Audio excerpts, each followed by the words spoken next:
ಹೊಸ ಹೀರೋ ಅಂತ ಅಂದ್ಕೊಂಡಾಗ ಅನ್ಸುತ್ತೆ ಏನು ಥಿಯೇಟ್ರ್ ಹೇಗಿರುತ್ತೋ ಖಾಲಿ ಇರುತ್ತೋ ಅವ್ರ ಕಡೆ ಬಂದು ನಿಜವಾಗ್ಲೂ ತುಂಬ ಖುಷಿಯಾಗಿದೆ. ಅಂದರೆ ನಾಗಮಂಗಲದಲ್ಲಿ ಥಿಯೇಟ್ರ್ ಹೌಸ್ಫುಲ್ ಆಗಿದೆ, ಕ್ಯೂವಲ್ಲಿ ನಿಂತಿದ್ದಾರೆ ಜನ ಅಂತೇಳಿ. ಅಂದರೆ ಒಬ್ಬ ಹೀರೋ ಆಗಿ ಮಾಡಿರೋರಿಗೆ ಅವರ ಊರವರು ಎಷ್ಟು ಸಪೋರ್ಟ್ ಮಾಡ್ತಿದ್ದಾರೆ ಅನ್ನೋದು ನೋಡಿ ತುಂಬ ಖುಷಿ ಆಯಿತು. ಇನ್ನು ಸಿನಿಮಾ ಬಗ್ಗೆ ಹೇಳೋದಾದರೆ ನಿಜವಾಗ್ಲೂ ಬ್ಯಾಕ್ಗ್ರೌಂಡ್ ಮ್ಯೂಸಿಕ್ ಅಲ್ಟಿಮೇಟ್ ಆಗಿದೆ, ತುಂಬ ಚೆನ್ನಾಗಿ ಮಾಡಿದ್ದಾರೆ. ಇನ್ನು DOP ಕೀರ್ತಿ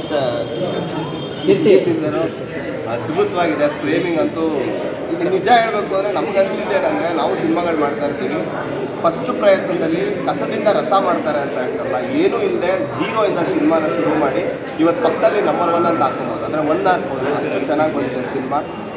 ರವಿ ಸರ್ ನಿಜವಾಗ್ಲೂ ನನ್ನ ಬ್ರದರ್ ಅಂತ ಹೇಳ್ಕೊಂಡು ಇರ್ತೀನಿ. ಹೊಸ ಹೀರೋ ಅಂತ ಅನಿಸ್ದೇ ಇಲ್ಲ ಎಲ್ಲೂ, ಯಾಕಂದರೆ ಎಲ್ಲೂ ಒಂದು ಆ್ಯಕ್ಟಿಂಗ್ ಕಲ್ತಿಲ್ಲ ಅಂದ್ರೂ ಅವರು ಮೊದಲನೇ ಸಿನಿಮಾದಲ್ಲಿ ಪ್ರಯತ್ನ ಪಟ್ಟು ನಿಜವಾಗ್ಲೂ ಎಲ್ಲೂ ಒಂದು ಫೈಟ್ ಸೀನ್ ಆಗಿರ್ಬೋದು, ಸಾಂಗಲ್ಲಿ ಆಗಿರ್ಬೋದು, ಅವ್ರ ಎಕ್ಸ್ಪ್ರೆಷನಲ್ಲಿ ಆಗಿರ್ಬೋದು, ಅಭಿನಯದಲ್ಲಿ ಆಗಿರ್ಬೋದು ಅದ್ಭುತವಾಗಿ ಮಾಡ್ತಾರೆ. ನಿಜವಾಗ್ಲೂ ಅವ್ರಿಗೆ ಇನ್ನೂ ಮುಂದಿನ ಸಿನಿಮಾಗಳಲ್ಲಿ ತುಂಬ ಒಳ್ಳೆಯದಾಗಿ. ಈ ಟೀಮು ತುಂಬ ಸ್ಟ್ರಾಂಗ್ ಆಗಿದೆ. ಯಾಕೆ ಅಂತ ಹೇಳಿದ್ರೆ ಪ್ರತಿಯೊಬ್ಬರೂ ತುಂಬ ಕಷ್ಟಪಟ್ಟಿದ್ದಾರೆ. ಆ ರಾತ್ರಿಯಾಗಲೂ ಅವ್ರವ್ರ ಕೈಲಿ ಏನೇನಾಗುತ್ತೋ ಆ ಸಪೋರ್ಟನ್ನು ಇಟ್ಬಿಟ್ಟು ಈ ಸಿನಿಮಾನ ತೆರೆಗೆ ತಂದಿದ್ದಾರೆ. ಔಟ್ಪುಟ್ ನೋಡಿದಾಗ ನಿಜವಾಗ್ಲೂ ಹೆಮ್ಮೆ ಅನ್ನಿಸ್ತು. ಈ ಸಿನಿಮಾನ ನಾವು ಮಾಡಿದ್ದೀವಿ, ತುಂಬ ಖುಷಿ ಆಗುತ್ತೆ. Thank you sir.